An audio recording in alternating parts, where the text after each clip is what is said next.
Assalamualaikum and good day to everyone. So this is part 3 of the lecture video which cover the safety and regulation aspect of enzyme use.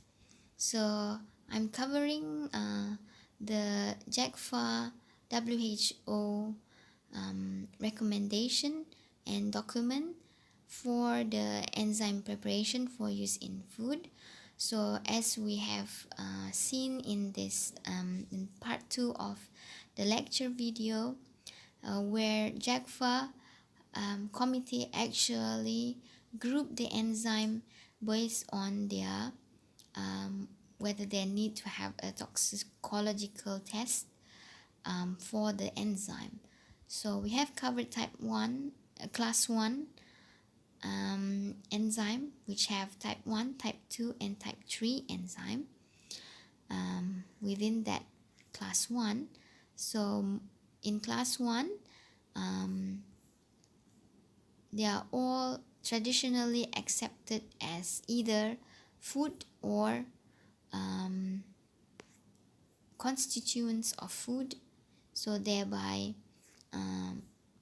they are not normally required to do toxicological evaluation.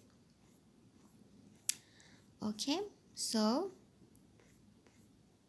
this one we have covered in last video.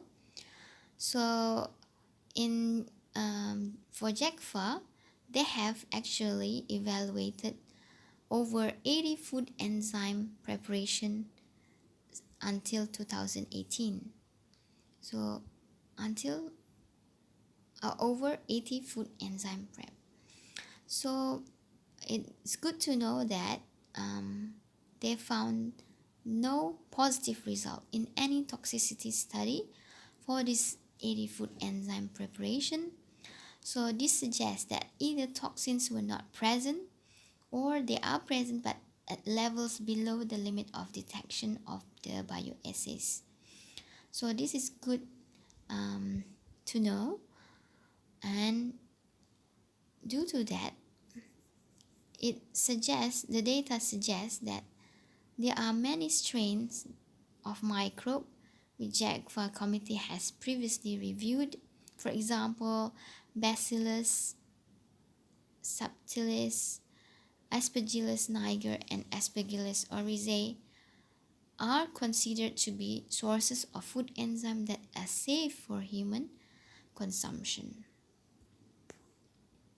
Therefore, provided that the genetic modification of the production organism was well characterized, then we don't need to perform additional toxicological testing for this type of enzyme. So this is different than class 2 enzyme group, which is derived from sources which are not considered safe for consumption.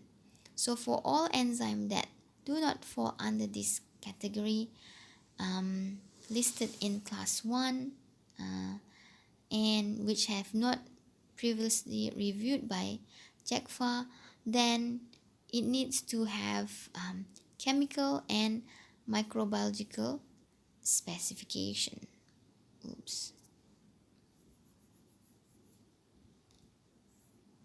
So each of these enzymes from class 2 group must be evaluated, and acceptable daily intake of this enzyme or ADI must also be established. Along with that comes more information that is required. So you need to have all of this information in order for it to be regarded as safe or being classified as class 1 enzyme. So there's many. You have to actually look at this taxonomic or genetic background and other aspects related to the safety of the strain, commercial use in food, if any. It should not have any antibiotic inactivating proteins or interfering with antibiotic treatment. And it should not have any transformable DNA that can spread antibiotic resistance.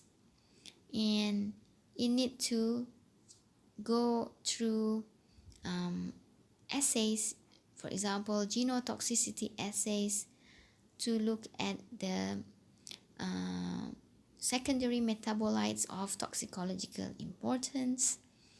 And it need to be chemically characterized either by HPLC or mass spec. And it's good to have the genomic sequence as well. And we need to perform bioinfo analysis of the amino acid sequence to confirm the absence of potential allergenic epitopes. Okay, so that's all from me, and this is the references for my slide. Thank you very much. I hope you enjoy it, the lecture videos, and all the best.